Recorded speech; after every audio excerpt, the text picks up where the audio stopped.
ആകാശവാണി. നമസ്കാരം.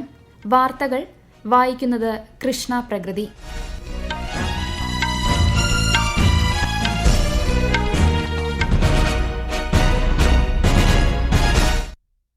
പ്രധാന വാർത്തകൾ. സമകാലിക പ്രകൃതിക്ഷോഭങ്ങളും കാലാവസ്ഥാ വെല്ലുവിളികളും നേരിടുന്നതിൽ ഭൌമശാസ്ത്ര മേഖലയുടെ വികസനം അത്യന്താപേക്ഷിതമാണെന്ന് രാഷ്ട്രപതി ദ്രൌപദി മുർമു. പ്രധാനമന്ത്രി നരേന്ദ്രമോദിയുടെ പോളണ്ട് യുക്രൈൻ സന്ദർശനത്തിന് നാളെ തുടക്കം. ഡോക്ടർമാരുടെ സുരക്ഷ ഉറപ്പുവരുത്തുന്നതിനായി പ്രത്യേക ദൌത്യസംഘത്തിന് രൂപം നൽകി സുപ്രീംകോടതി.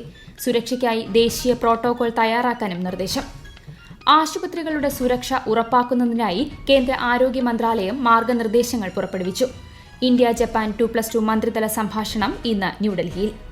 ജമ്മുകശ്മീർ നിയമസഭാ തിരഞ്ഞെടുപ്പിന്റെ ഒന്നാംഘട്ട വിജ്ഞാപനം തിരഞ്ഞെടുപ്പ് കമ്മീഷൻ പുറപ്പെടുവിച്ചു. വാർത്തകൾ വിശദമായി. സമകാലിക പ്രകൃതിക്ഷോഭങ്ങളും കാലാവസ്ഥാ വെല്ലുവിളികളും നേരിടുന്നതിൽ ഭൌമശാസ്ത്ര മേഖലയുടെ വികസനം അത്യന്താപേക്ഷിതമാണെന്ന് രാഷ്ട്രപതി ദ്രൌപദി മുർമു. രാഷ്ട്രപതി ഭവനിലെ കൾച്ചറൽ സെന്ററിൽ ദേശീയ ഭൌമശാസ്ത്ര പുരസ്കാരങ്ങൾ സമ്മാനിക്കുകയായിരുന്നു രാഷ്ട്രപതി. ഇന്ത്യയുടെ ഭൌമശാസ്ത്ര പൈതൃകം ഈ നാട്ടിലെ പർവ്വതങ്ങളിലും സമതലങ്ങളിലും അടക്കം രേഖപ്പെടുത്തിയിരിക്കുന്നതായും രാഷ്ട്രപതി പറഞ്ഞു. भारत का भूविज्ञानिक इतिहास इसकी चट्टानों, मैदानों, फॉसिल्स और मेराइन बेड्स में दर्ज है और इसे हम अपनी जियोलॉजिकल हेरिटेज कह सकते हैं. मैं युवाओं से कहना चाहूँगी कि जियो टूरिज्म और जियो हेरिटेज साइट्स जैसे कॉन्सेप्ट के महत्व को समझें और उन्हें बढ़ावा देने के लिए भी नए नए सुझाव दें. भारत जैसे डाइवर्स टोपोग्राफी वाले देश में तो जियो टूरिज्म के माध्यम से लोगों को जियो साइंस से संबंधित जानकारी भी दी जा सकती है. പ്രധാനമന്ത്രി നരേന്ദ്രമോദിയുടെ പോളണ്ട് യുക്രൈൻ സന്ദർശനത്തിന് നാളെ തുടക്കം. 2 ദിവസത്തെ സന്ദർശനത്തിനായി പോളണ്ടിലെത്തുന്ന പ്രധാനമന്ത്രി പോളിഷ് പ്രസിഡന്റ്, പ്രധാനമന്ത്രി ഉൾപ്പെടെയുള്ള നേതാക്കളുമായി കൂടിക്കാഴ്ച നടത്തും. 45 വർഷങ്ങൾക്ക് ശേഷമാണ് ഒരു ഇന്ത്യൻ പ്രധാനമന്ത്രി പോളണ്ട് സന്ദർശിക്കുന്നത്. ഇരു രാജ്യങ്ങളും തമ്മിലുള്ള നയതന്ത്ര ബന്ധത്തിന്റെ 70ാം വാർഷികം പൂർത്തിയാകുന്ന വേളയിലാണ് ശ്രീ മോദിയുടെ പോളണ്ട് സന്ദർശനം. പോളണ്ടിലെ ഇന്ത്യൻ സമൂഹവുമായും വ്യവസായികളുമായും അദ്ദേഹം സംവദിക്കും.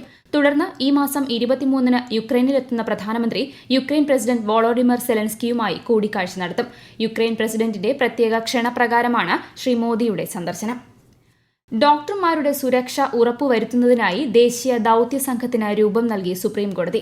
ഡോക്ടർമാർ ഉൾപ്പെടെയുള്ള ആരോഗ്യ പ്രവർത്തകരുടെ സുരക്ഷ ഉറപ്പുവരുത്തുന്നതിനും ലിംഗപരമായ വിവേചനം തടയുന്നതിനുമായി ദേശീയ തലത്തിൽ പ്രോട്ടോകോൾ നടപ്പാക്കണമെന്നും സുപ്രീംകോടതി നിർദ്ദേശിച്ചു. കൊൽക്കത്തയിൽ റെസിഡന്റ് ഡോക്ടറെ ക്രൂരമായി കൊലപ്പെടുത്തിയതുമായി ബന്ധപ്പെട്ട് സ്വമേധയാ എടുത്ത കേസിൽ വാദം കേൾക്കുകയായിരുന്നു കോടതി. ആരോഗ്യമേഖലയിൽ ജോലി ചെയ്യുന്നവർ നിരന്തരം ആക്രമണങ്ങൾക്ക് വിധേയരാകേണ്ടി വരുന്നതായും വനിതാ ഡോക്ടർമാർക്കാണ് കൂടുതലായി ഇത്തരം അക്രമങ്ങൾ നേരിടേണ്ടി വരുന്നതെന്നും ചീഫ് ജസ്റ്റിസ് DY ചന്ദ്രചൂഡ് അഭിപ്രായപ്പെട്ടു. നിലവിലെ അവസ്ഥയ്ക്ക് മാറ്റം കൊണ്ടുവരാൻ സമാനമായ മറ്റൊരു സംഭവം വരെ കാത്തിരിക്കാനാവില്ലെന്നും അദ്ദേഹം വ്യക്തമാക്കി.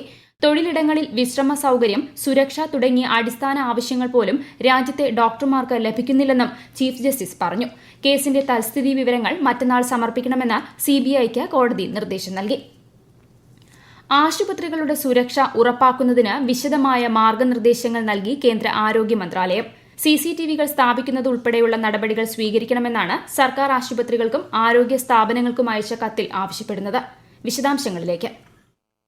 ആശുപത്രിയുടെ അകത്തേക്കും പുറത്തേക്കുമുള്ള കവാടങ്ങൾ, ഇടനാഴികൾ, പെട്ടെന്ന് കാഴ്ചയിൽപ്പെടാത്ത സ്ഥലങ്ങൾ എന്നിവിടങ്ങളിൽ CCTV ക്യാമറകൾ സ്ഥാപിക്കണമെന്ന് ആരോഗ്യ മന്ത്രാലയം നിർദ്ദേശിച്ചു. അടിയന്തര ഘട്ടങ്ങളിൽ ബന്ധപ്പെടാൻ കൺട്രോൾ റൂം സ്ഥാപിക്കണം. നിരീക്ഷണം, പട്രോളിംഗ് എന്നിവയ്ക്കായി പരിശീലനം സിദ്ധിച്ച സുരക്ഷാ ജീവനക്കാരെ നിയോഗിക്കണം. അകത്തേക്കും പുറത്തേക്കുമുള്ള കവാടങ്ങൾ വഴിയുള്ള പ്രവേശനം നിരീക്ഷിക്കണം. ഡ്യൂട്ടിയിലുള്ളവർക്ക് തിരിച്ചറിയൽ കാർഡ് നിർബന്ധമാക്കണം. സന്ദർശകരെ കൃത്യമായി നിരീക്ഷിക്കണമെന്നും നിർദ്ദേശങ്ങളിൽ പറയുന്നു. ആരോഗ്യ പ്രവർത്തകർക്ക് നേരെ ആക്രമണങ്ങൾ ഉണ്ടായാൽ സ്വീകരിക്കുന്ന നിയമ നടപടികളെക്കുറിച്ച് ആശുപത്രി വളപ്പിൽ മുന്നറിയിപ്പ് ബോർഡുകൾ സ്ഥാപിക്കണം. സുരക്ഷാ ഭീഷണി നേരിടാൻ ഡോക്ടർമാർ, നഴ്സുമാർ, മറ്റ് ആശുപത്രി ജീവനക്കാർ എന്നിവർക്ക് പരിശീലനം നൽകണം. ക്യാമ്പസിലെ പെട്ടെന്ന് കാഴ്ചയിൽപ്പെടാത്ത തരം സ്ഥലങ്ങൾ പ്രത്യേകം രേഖപ്പെടുത്തണം. വനിതാ ജീവനക്കാർ ഡ്യൂട്ടിയിലുള്ള ഇടങ്ങൾ, പാർക്കിംഗ് സ്ഥലങ്ങൾ, നടപ്പാതകൾ എന്നിവിടങ്ങളിൽ മതിയായ വെളിച്ചം ഉറപ്പാക്കണം. അടിയന്തര ഘട്ടങ്ങളിൽ പോലീസുമായും മറ്റ് സേവനദാതാക്കളുമായി ആശുപത്രി അധികൃതർ ബന്ധപ്പെടണം. വനിതാ ജീവനക്കാർക്ക് എല്ലാ സജ്ജീകരണങ്ങളോട് കൂടിയ സുരക്ഷിതമായ ഡ്യൂട്ടി മുറികൾ ഉറപ്പാക്കണം. വനിതകളെ രാത്രി ജോലിക്ക് ഒറ്റയ്ക്ക് നിയോഗിക്കരുത്.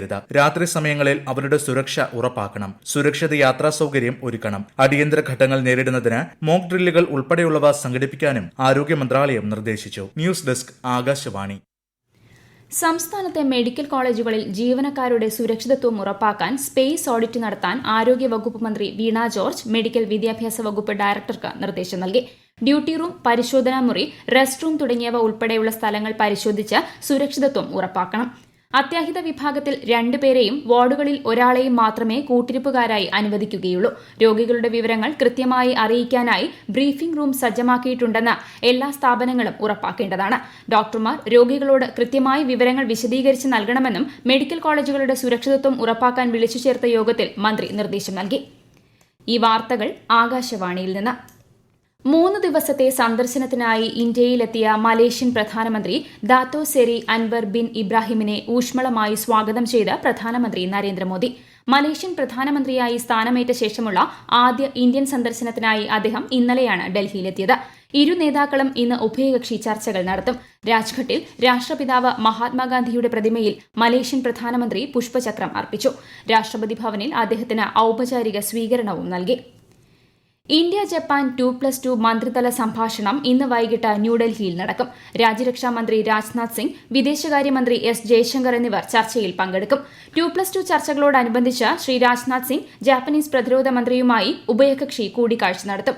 പൊതു താൽപര്യമുള്ള പ്രാദേശിക ആഗോള വിഷയങ്ങൾ ചർച്ച ചെയ്യുന്ന ഇരുവരും ഇന്ത്യ ജപ്പാൻ ബന്ധം ശക്തിപ്പെടുത്താനുള്ള സാധ്യതകളും പരിശോധിക്കും.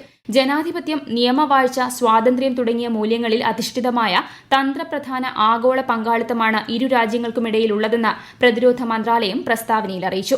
ജാപ്പനീസ് പ്രതിരോധ മന്ത്രിയുമായും വിദേശകാര്യമന്ത്രിയുമായും പ്രധാനമന്ത്രി നരേന്ദ്രമോദി ഇന്നലെ ന്യൂഡൽഹിയിൽ കൂടിക്കാഴ്ച നടത്തിയിരുന്നു. പ്രതിരോധ മേഖലയിലെ ഉഭയകക്ഷി ബന്ധം, ഇൻഡോ പസഫിക് സഹകരണം തുടങ്ങിയ വിഷയങ്ങൾ കൂടിക്കാഴ്ചയിൽ ചർച്ചയായി. ജമ്മുകശ്മീർ നിയമസഭാ തിരഞ്ഞെടുപ്പിന്റെ 1ാം ഘട്ട വിജ്ഞാപനം കേന്ദ്ര തിരഞ്ഞെടുപ്പ് കമ്മീഷൻ പുറപ്പെടുവിച്ചു. 6 ജില്ലകളിലെ 24 മണ്ഡലങ്ങളിലേക്കാണ് അടുത്ത മാസം 18-ന് വോട്ടെടുപ്പ് നടക്കുന്നത്. ഈ മാസം 27 വരെ നാമനിർദ്ദേശ പത്രിക സമർപ്പിക്കാം. 28-ന് സൂക്ഷ്മ പരിശോധന നടക്കും. പത്രിക പിൻവലിക്കാനുള്ള അവസാന തീയതി ഈ മാസം 30-ആണ്. 3 ഘട്ടമായാണ് ജമ്മുകാശ്മീരിൽ തിരഞ്ഞെടുപ്പ് നടക്കുന്നത്. 170ാമത് ശ്രീനാരായണ ഗുരു ജയന്തിയോടനുബന്ധിച്ച് സംസ്ഥാനത്ത് ഇന്ന് വിപുലമായ ആഘോഷ പരിപാടികൾ. വർക്കല ശിവഗിരിയിൽ നടന്ന ജയന്തി സമ്മേളനം കേന്ദ്ര സഹമന്ത്രി സുരേഷ് ഗോപി ഉദ്ഘാടനം ചെയ്തു.